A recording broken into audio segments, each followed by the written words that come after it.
남들이 보는 그는 그냥 이상한 아이였습니다. 넌 평생 제대로 말도 못할 거야. 선생님의 이 한마디가 대구의 한 소년에게 평생 상처가 되었습니다. 정서 발달 이상, 특수반 권고. 그렇게 그는 문제아로 규정됐죠. 그런 아이가 MIT를 졸업하고 세계적인 AI 교육 시스템을 개발했습니다.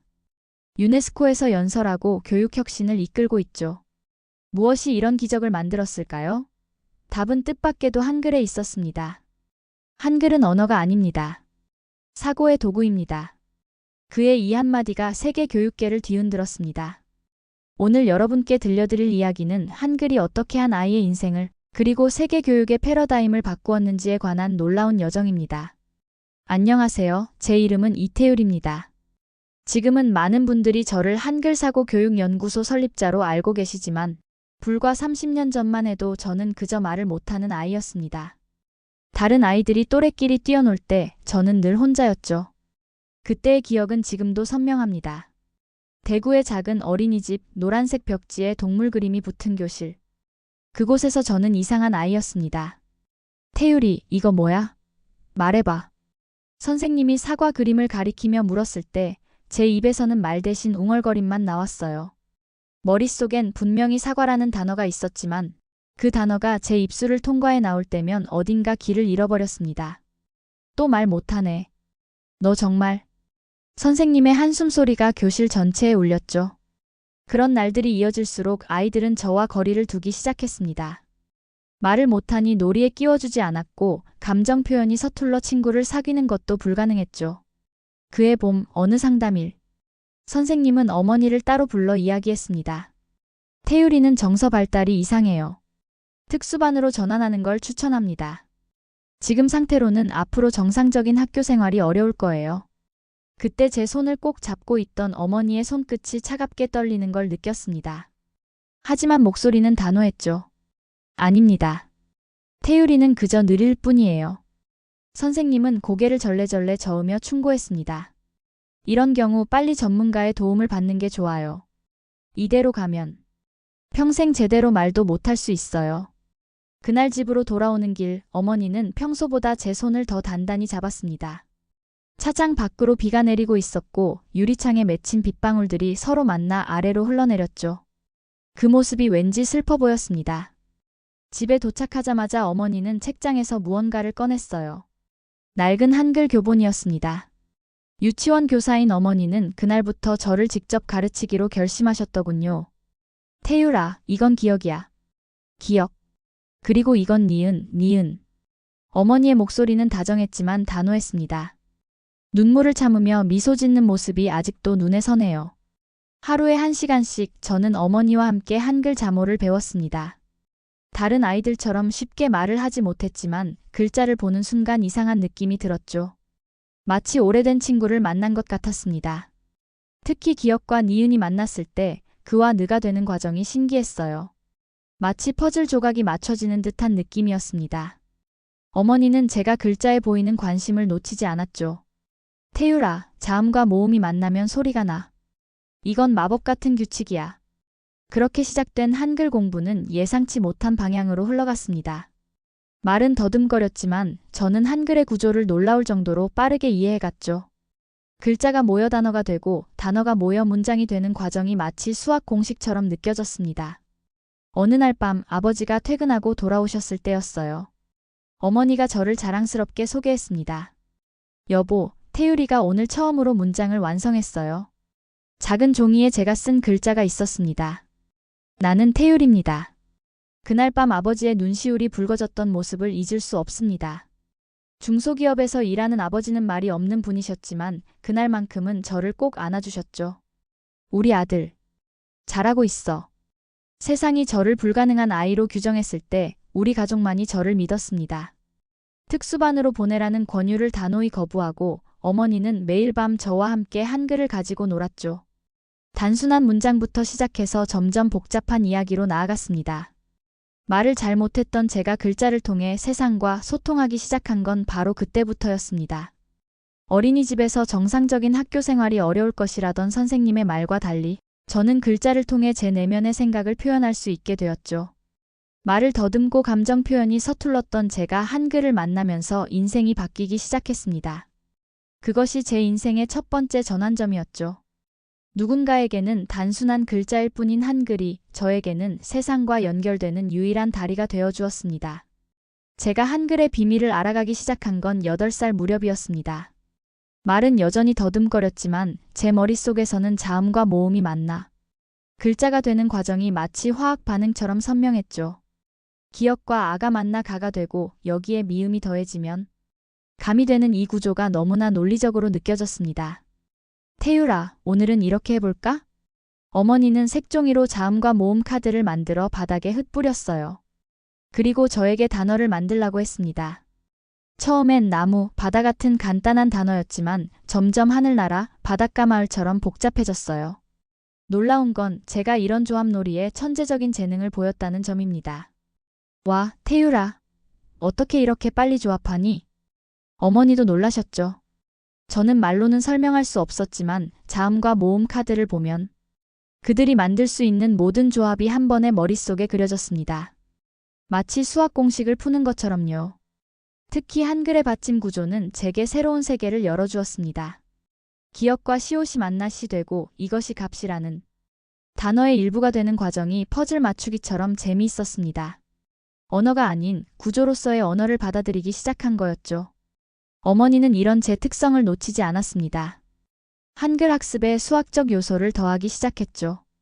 태율아, 가가 3개 모이면 뭐가 될까? 가가가. 이걸 줄여서 삼가라고 표현할 수 있을까? 이런 식의 접근은 제게 큰 변화를 가져왔습니다.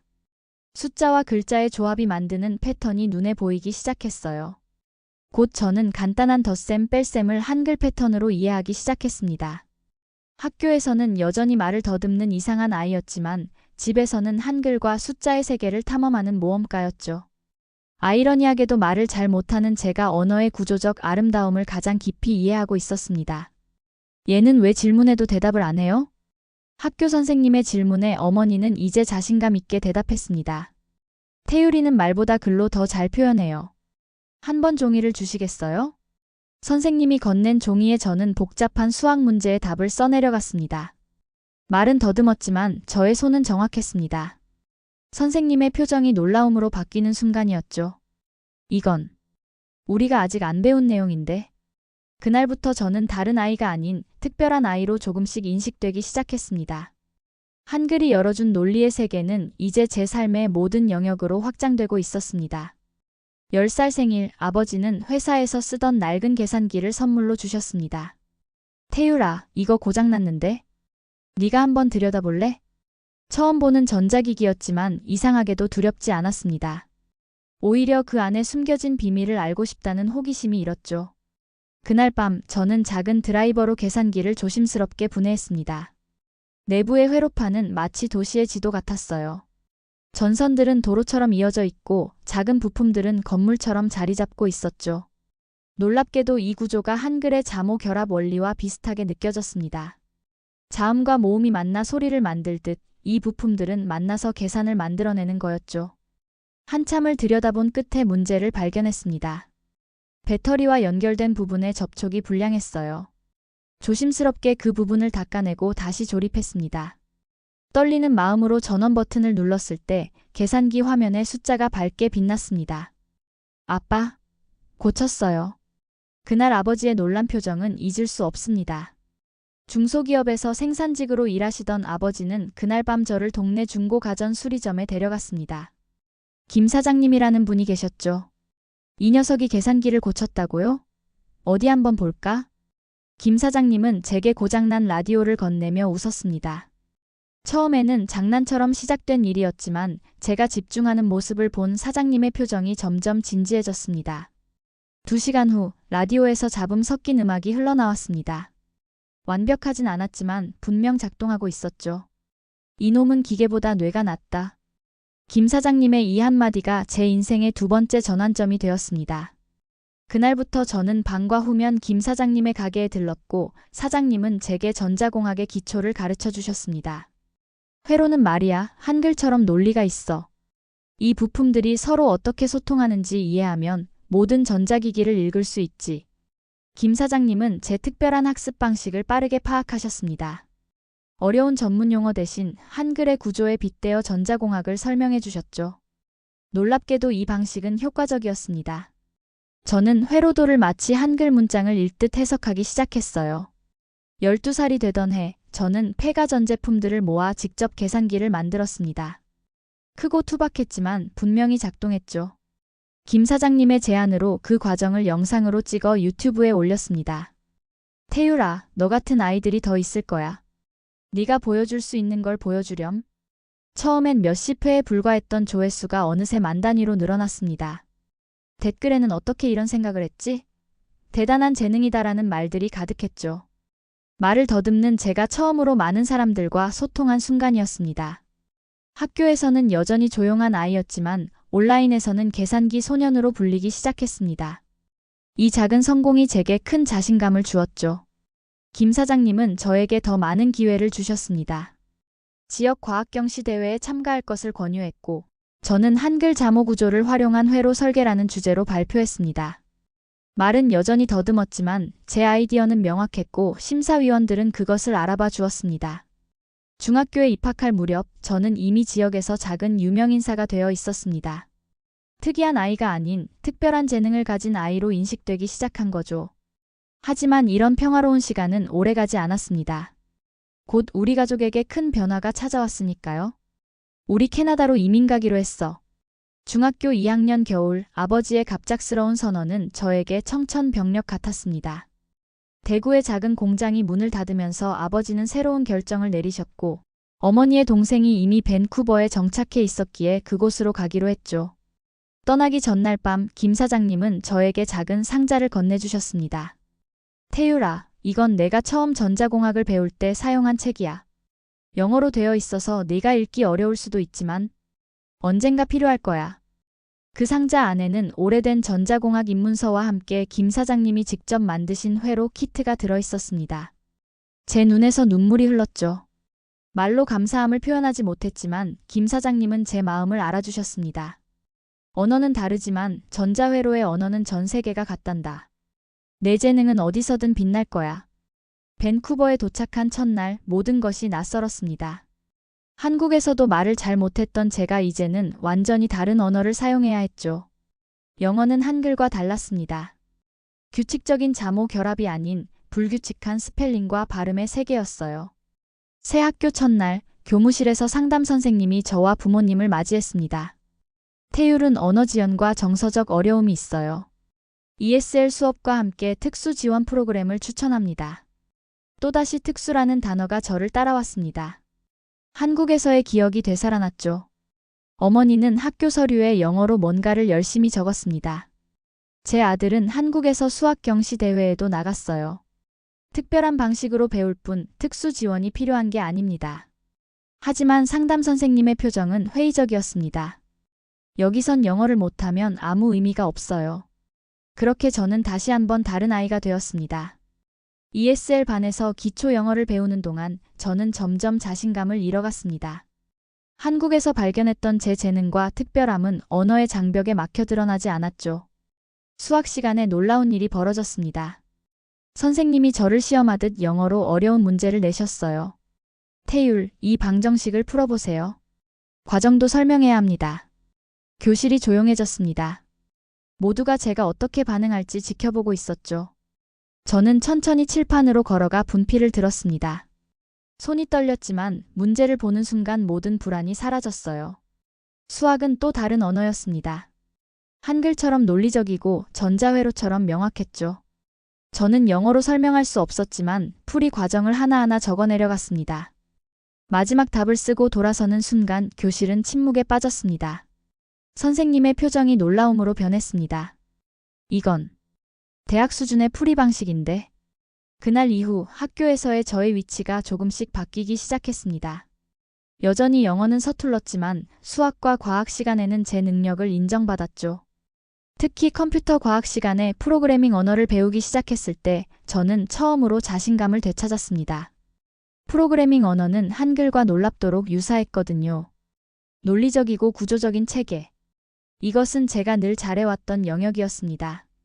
영어를 통해 소통하지 못했던 저는 코드를 통해 소통하기 시작했습니다. 이건 태율이 만든 프로그램입니다. 놀랍지 않나요? 컴퓨터 과학 선생님이 제 프로젝트를 반 친구들에게 보여주었을 때 처음으로 캐나다에서 인정받는 기분을 느꼈습니다. 여전히 말은 더듬었지만 이제 코드가 제 목소리가 되어주었죠. 고등학교에 진학할 무렵 저는 이미 학교에서 조용한 천재로 알려지기 시작했습니다. 영어 실력은 여전히 부족했지만 수학, 물리, 컴퓨터 과학에서는 독보적인 성적을 유지했죠. 그리고 무엇보다 제 안에 있던 열등감이 점점 자신감으로 바뀌어가고 있었습니다. 넌 다르게 생각해. 그게 내 강점이야. 고등학교 2학년 때 만난 컴퓨터 과학 선생님. 윌슨의 이 말은 제 인생의 또 다른 전환점이 되었습니다. 저는 처음으로 다름이 결함이 아닐 수 있다는 생각을 하게 되었죠. 고등학교 마지막 학년 대학 입시 시즌이 다가왔습니다. 저는 여전히 영어로 유창하게 말하지 못했지만 수학과 과학, 특히 컴퓨터 프로그래밍에서는 전국 상위권의 성적을 유지하고 있었습니다. MIT는 어때? 내 실력이라면 충분히 도전해 볼 만해. 윌슨의 제안에 저는 망설였습니다. 명문대라니 제가 감히 도전할 수 있을까요? 하지만 어머니와 아버지는 열렬히 지지해 주셨습니다. 태율아, 네가 얼마나 특별한지 세상에 보여줄 때가 왔어. MIT 지원서의 에세이 주제는 당신을 독특하게 만드는 경험이나 관점에 대해 이야기하세요였습니다. 수십 번 초안을 쓰고 지우기를 반복했지만 제 마음속 깊은 곳에서 진정한 이야기가 나오지 않았습니다. 고민 끝에 저는 제 모국어인 한글에 대해 쓰기로 결심했습니다. 영어가 서툴러도 진심을 담아 써 내려갔습니다. 저는 단어보다 패턴으로 생각합니다. 제 두뇌는 한글에 의해 설계되었습니다. 에세이의 첫 문장이었습니다. 이어서 저는 어떻게 한글의 자모체계가 저에게 세상을 이해하는 독특한 방식을 가르쳐 주었는지, 그리고 그것이 어떻게 전자공학과 컴퓨터 프로그래밍으로 이어졌는지 설명했습니다. 한글은 단순한 글자가 아닙니다. 제게 있어 한글은 세상을 해석하는 알고리즘이자 사고하는 방식이었습니다. 저는 언어 장애를 가졌지만 한글 덕분에 패턴의 언어를 배웠고 그것이 제 강점이 되었습니다. 윌슨이 제 에세이를 읽고 눈물을 글썽였습니다. 태율, 이건 단순한 대학 에세이가 아니야.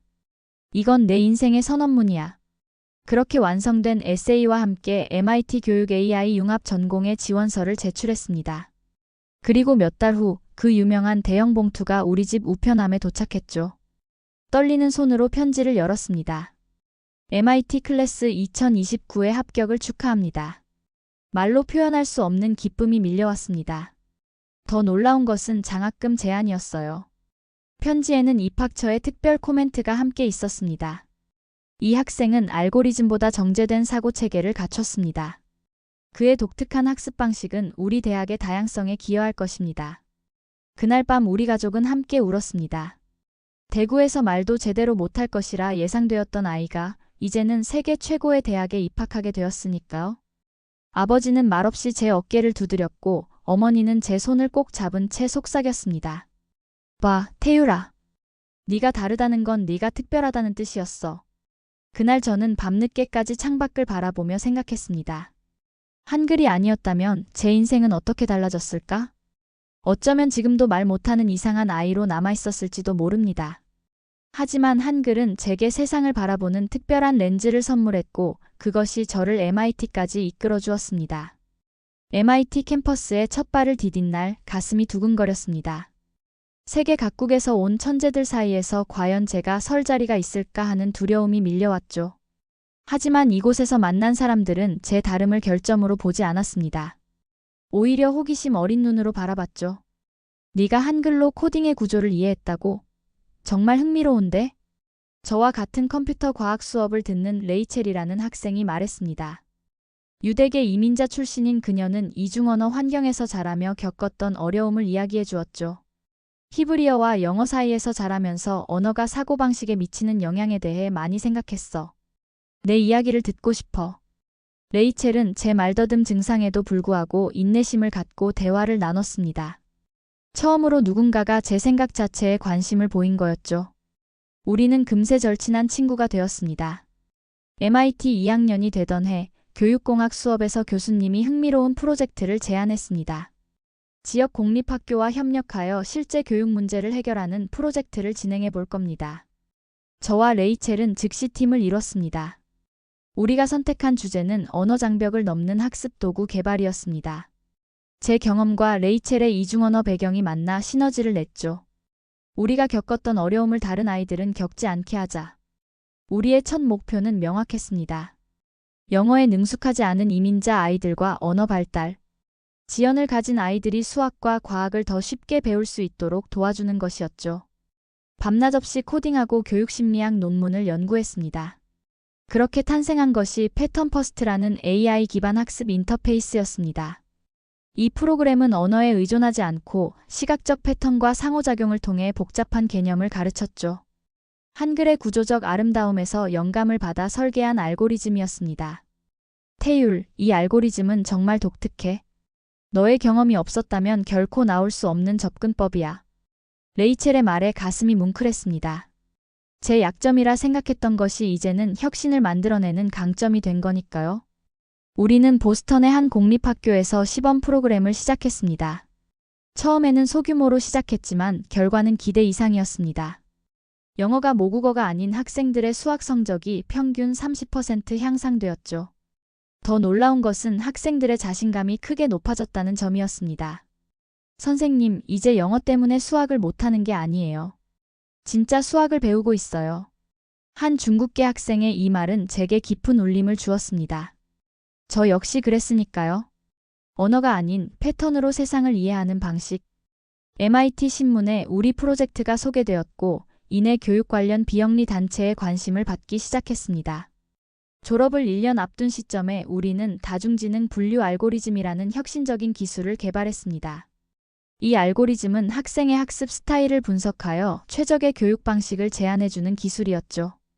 이건 단순한 학교 프로젝트가 아니야. 우리가 교육의 패러다임을 바꿀 수 있어. 레이첼의 열정적인 말에 저도 덩달아 용기를 얻었습니다. 우리는 더 큰 꿈을 꾸기 시작했죠.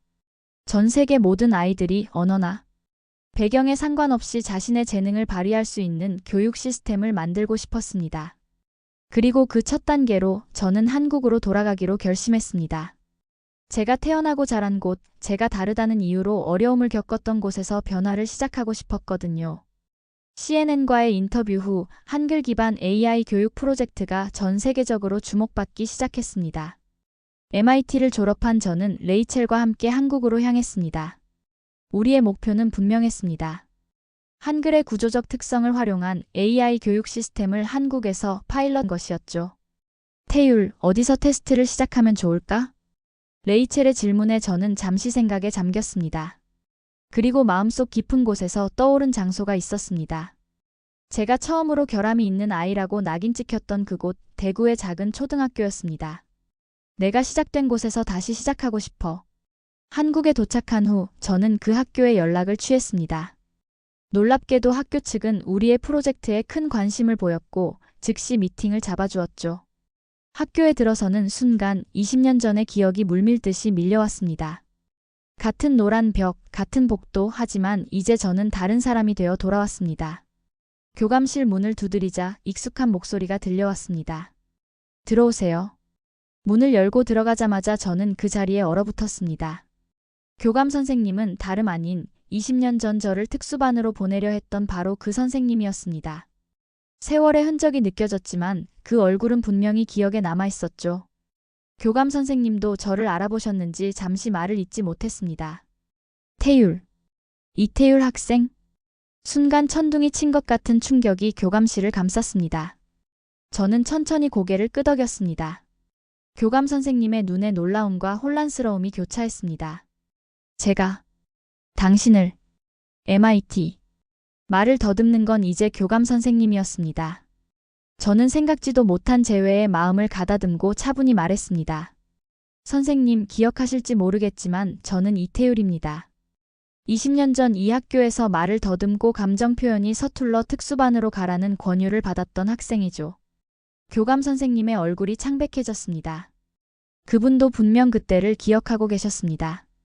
그리고 이제 저는 MIT를 졸업하고 한글 기반 AI 교육 시스템을 개발해 돌아왔습니다. 선생님, 전 다르게 배웠습니다. 결함이 아니라 방향이 달랐던 겁니다. 말을 마치자 교실은 정적에 휩싸였습니다. 그리고 예상치 못한 일이 벌어졌습니다.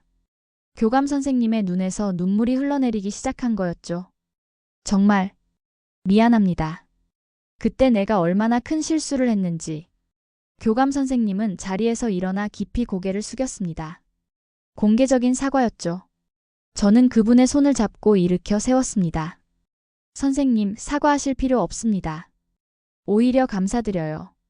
그때 그 말씀이 없었다면 어머니는 저를 직접 가르치지 않았을 테고 저는 한글의 비밀을 발견하지 못했을 겁니다. 그날 오후 학교 강당에서 열린 공개 세미나는 감동의 도가니였습니다. 저는 한글 기반 AI 교육의 비전을 설명했고 교감 선생님은 눈물 어린 발언으로 모든 교사들에게 당부했습니다. 우리는 아이들을 평가하기 전에 그들이 어떻게 배우는지 이해해야 합니다. 태율처럼 다르게 배우는 아이들이 있습니다. 그들은 결함이 있는 게 아니라 특별한 방식으로 세상을 보고 있는 겁니다. 세미나가 끝난 후 교감 선생님은 제게 봉투 하나를 건네주셨습니다. 이건 내 어머니께 드리는 편지야. 20년 전에 썼어야 했던 말들이야. 나중에 알게 된 사실이지만 그 편지에는 진심 어린 감사와 사과의 말이 담겨 있었다고 합니다. 그리고 무엇보다 제 어머니의 흔들리지 않는 믿음이 얼마나 옳았는지에 대한 고백이 있었죠. 그날 밤 호텔로 돌아오는 길에 레이첼이 물었습니다. 어떤 기분이야? 이런 극적인 재회라니. 저는 잠시 생각에 잠겼다가 미소를 지었습니다. 마치 인생의 원이 완성된 것 같아. 이제 정말 새로운 시작을 할 수 있을 것 같아. MIT 졸업 후 구글 AI 연구소에서 천문학적인 연봉과 함께 스카우트 제안이 왔습니다. 레이첼은 기회를 놓치지 말라며 제 등을 떠밀었죠. 태율, 구글이라고. 전 세계 최고의 기술자들과 일할 수 있는 기회야. 하지만 제 마음은 이미 정해져 있었습니다. 대구에서의 파일럿 테스트가 놀라운 성과를 거두자 저는 더 큰 꿈을 꾸게 되었죠. 구글의 제안을 정중히 거절하고 한국의 한글사고 교육연구소를 설립하기로 결심했습니다. 나는 내가 배운 방식으로 세상을 바꾸고 싶어. 그게 내 사명이야. 연구소를 설립한 첫 해 많은 어려움이 있었습니다. 자금 부족, 회의적인 시선, 기존 교육체계의 저항까지. 하지만 저를 믿어준 사람들이 있었습니다. 부모님, 레이첼, 그리고 뜻밖에도 그 교감 선생님이 가장 열렬한 지지자가 되어주셨죠. 태율이가 개발한 시스템은 단순한 AI 기술이 아닙니다. 이것은 모든 아이들이 자신만의 방식으로 배울 수 있는 기회를 주는 혁명입니다. 교감 선생님은 전국 교육 컨퍼런스에서 이렇게 발표하셨습니다. 그분의 지지 덕분에 더 많은 학교들이 우리의 시스템을 도입하기 시작했죠. 특히 다문화 가정 아이들과 언어 장애를 가진 아이들에게서 놀라운 변화가 나타났습니다. 언어에 의존하지 않고 패턴으로 사고하는 방식은 그들에게 새로운 세계를 열어주었습니다.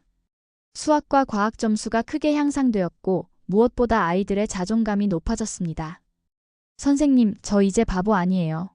저는 그냥 다르게 생각하는 거였어요. 한 아이의 이 말에 저는 깊은 감동을 느꼈습니다. 20년 전에 제 모습이 오버랩되는 순간이었죠. 연구소 설립 3년째 유네스코에서 초청이 왔습니다. 미래교육혁신 심포지엄의 기조연설자로 저를 초대한 것이었죠. 서울에서 파리로 향하는 비행기 안에서 제가 이 자리까지 오게 된 여정을 돌아보았습니다. 말을 더듬던 어린 시절, 한글과의 운명적인 만남, 전자회로의 세계, MIT에서의 도전, 그리고 이제 세계 무대에 서게 된 현재까지. 모든 순간이 하나로 연결되어 있었습니다. 파리의 유네스코 본부, 웅장한 컨퍼런스 홀에 들어서자 가슴이 벅차올랐습니다. 전 세계 교육 전문가들이 모인 자리에서 제가 연설한다니 꿈만 같았죠. 무대에 올라 마이크 앞에 섰을 때 제 목소리는 떨리지 않았습니다. 한글은 단순한 언어가 아닙니다. 한글은 사고의 도구입니다. 연설을 시작하자 객석이 조용해졌습니다. 저는 어떻게 한글의 구조적 특성이 제게 세상을 이해하는 새로운 방식을 가르쳐 주었는지, 그리고 그것이 어떻게 AI 기반 교육 시스템으로 발전했는지 설명했습니다. 우리는 모든 아이들이 같은 방식으로 배워야 한다고 생각해왔습니다. 하지만 인간의 뇌는 다양합니다. 어떤 아이들은 단어보다 패턴으로, 소리보다 구조로 세상을 이해합니다. 우리의 교육 시스템은 이런 다양성을 포용해야 합니다. 연설이 끝나자 기립박수가 터져나왔습니다. 많은 나라에서 한글 사고 교육 시스템의 도입을 문의해왔죠. 특히 다양한 언어와 문화가 공존하는 국가들에서 높은 관심을 보였습니다. 그날 밤 호텔 창문으로 에펠탑의 불빛을 바라보며 생각했습니다. 넌 평생 제대로 말도 못할 거야 라는 말을 들었던 그 아이가 이제는 세계를 변화시키는 연설을 하고 있다니. 인생은 참 예측할 수 없습니다. 연구소로 돌아온 후 우리는 더 큰 도전을 시작했습니다. 다양한 학습 장애를 가진 아이들을 위한 맞춤형 시스템 개발, 노인들의 인지 기능 향상을 위한 프로그램, 그리고 다양한 언어권의 사람들이 더 효과적으로 소통할 수 있는 플랫폼까지. 특히 자폐 스펙트럼 아이들에게서 놀라운 결과가 나타났습니다. 언어적 소통에 어려움을 겪던 아이들이 패턴 기반 인터페이스를 통해 자신의 생각을 표현하기 시작한 거죠. 태율 씨, 제 아들이 처음으로 학교에서 발표를 했어요.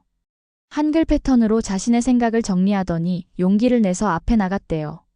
한 어머니의 이 말은 제게 큰 힘이 되었습니다. 저와 같은 어려움을 겪는 아이들이 더 이상 불가능한 아이로 낙인 찍히지 않기를 바랐거든요. 연구소 설립 5주년이 되던 날, 레이첼과 저는 옥상에서 별을 바라보며 지난 시간을 되돌아보았습니다. 생각해봐, 태율. 네가 그저 정상적인 방식으로 배웠다면 이 모든 일이 일어났을까? 레이첼의 질문에 저는 고개를 저었습니다. 아마 없었을 거야. 내가 다르게 배웠기 때문에 다른 방식으로 세상을 바꿀 수 있었던 거지. 그날 밤 저는 연구소 블로그에 짧은 메시지를 남겼습니다. 다르게 배운다는 건 다르게 세상을 바꾼다는 뜻입니다. 이것이 제 인생의 모토가 되었습니다. 저는 계속해서 더 많은 아이들이 자신만의 방식으로 배우고 자신만의 방식으로 세상을 바꿀 수 있도록 돕고 싶습니다. 한글이 제게 그랬던 것처럼 모든 아이들에게 자신만의 사고의 도구를 찾아주는 것. 그것이 제 삶의 사명입니다. 어쩌면 지금도 어딘가에 자신이 다르다는 이유로 상처받고 있는 아이가 있을지 모릅니다. 그 아이에게 말해주고 싶습니다. 너의 다름은 결함이 아니야. 그것은 세상을 다르게 볼 수 있는 선물이야. 그 선물로 네가 어떤 변화를 만들어낼지 나는 정말 기대돼. 한글이 열어준 제 삶의 여정은 이제 시작에 불과합니다. 앞으로 더 많은 아이들이 자신만의 언어로 세상과 소통하고 자신만의 방식으로 세상을 바꿀 수 있기를 간절히 바랍니다. 우리 모두는 다르게 생각하고 다르게 배우고 다르게 성장합니다. 그리고 그 다양성이 모여 더 풍요로운 세상을 만들어내는 것이죠. 제 이야기가 그런 세상을 향한 작은 발걸음이 되기를 소망합니다. 한글이 열어준 제 삶의 여정은 이제 시작에 불과합니다. 앞으로 더 많은 아이들이 자신만의 언어로 세상과 소통하고 자신만의 방식으로 세상을 바꿀 수 있기를 간절히 바랍니다. 여러분, 누군가 넌 할 수 없어라고 말하더라도 그건 그저 하나의 의견일 뿐입니다. 여러분의 한계를 정하는 건 오직 여러분 자신뿐이에요. 다르게 배우고 다르게 생각하는 것이 때로는 세상을 바꾸는 원동력이 됩니다. 제 이야기가 힘든 시간을 보내고 있는 누군가에게 작은 희망이 되었다면 그것이야말로 제가 바라는 전부입니다. 오늘 이야기가 마음에 남으셨다면 구독과 좋아요 버튼을 눌러주세요. 더 많은 감동의 이야기로 찾아뵙겠습니다. 지금까지 감동민국이었습니다. 감사합니다.